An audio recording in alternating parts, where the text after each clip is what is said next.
بسم اللہ الرحمن الرحیم۔ السلام علیکم ناظرین۔ تھانہ سٹی ساہیوال پولیس نے عید میلاد النبی کے موقع پر گول غپاڑہ کرنے، فحش گانے اور بیہودہ ڈانس کرنے والوں کے خلاف کریک ڈاؤن کرتے ہوئے 10 سے زائد ملزمان کو گرفتار کر لیا۔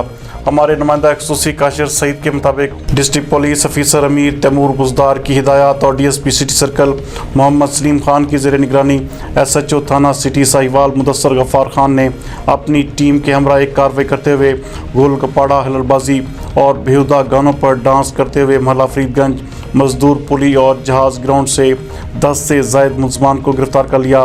اس کے علاوہ موقع سے ساؤنڈ سسٹم بھی قبضہ پولیس میں لے لیا گیا۔ اس موقع پر بات کرتے ہوئے ایس ایچ او تھانہ سٹی مدثر غفار خان کا کہنا تھا کہ کسی کو بھی قانون کی خلاف ورزی پر ہرگز معافی نہیں دی جائے گی۔ علاقہ میں امن و امان قائم کرنے کے لیے بلا تفریق کارروائیاں جاری رکھیں گے۔ اس موقع پر تاجر برادری، صحافتی حلقوں اور معززین علاقہ نے اس کارروائی کو خوب سراہا، جبکہ ڈی پی او امیر تیمور بزدار نے اس کارروائی کو سراہتے ہوئے پوری ٹیم کو شاباش اور سرٹیفکیٹ دینے کا اعلان بھی کیا ہے۔